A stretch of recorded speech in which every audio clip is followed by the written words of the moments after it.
We just got word that Biden has spoken to Trump as well. I know that he was trying to reach him tonight. In what appears to be a moment of political unity, Democrats are condemning the shooting in Pennsylvania.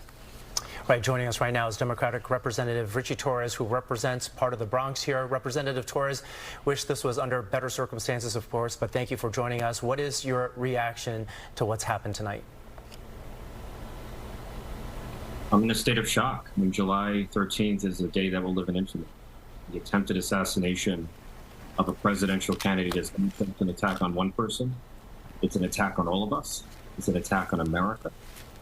And for me, the essence of politics is resolving differences without resorting to political violence. And when violence breaks out, it means that politics has failed, and so has our democracy. You know, our country has a long and ugly history of political assassinations. We saw in the 1960s the assassination of a president, John F. Kennedy, or a presidential candidate, Robert F. Kennedy, or civil rights leaders like Dr. King. And we must do everything we can to ensure that we never return to a period of political assassinations in America. Yeah, Representative, as we kind of monitor the fallout of what's happened tonight, an incident like this, does it bring together both sides of the aisle? Do you see that happening?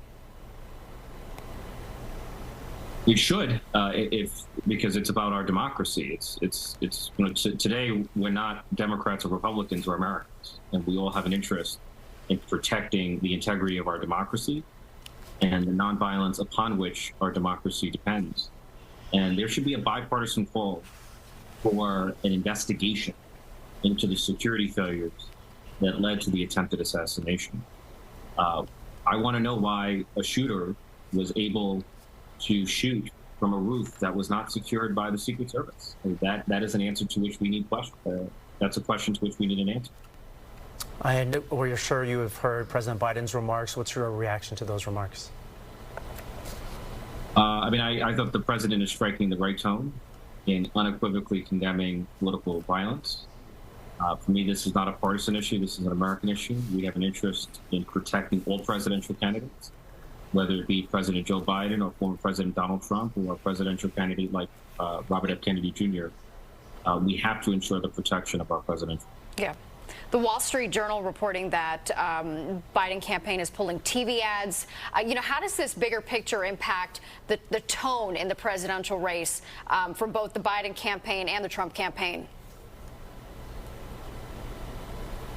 Look, those of us in office have a responsibility to be mindful of our words. Words have consequences, and I suspect the attempted assassination is going to have the effect of lowering the temperature at the level of political rhetoric.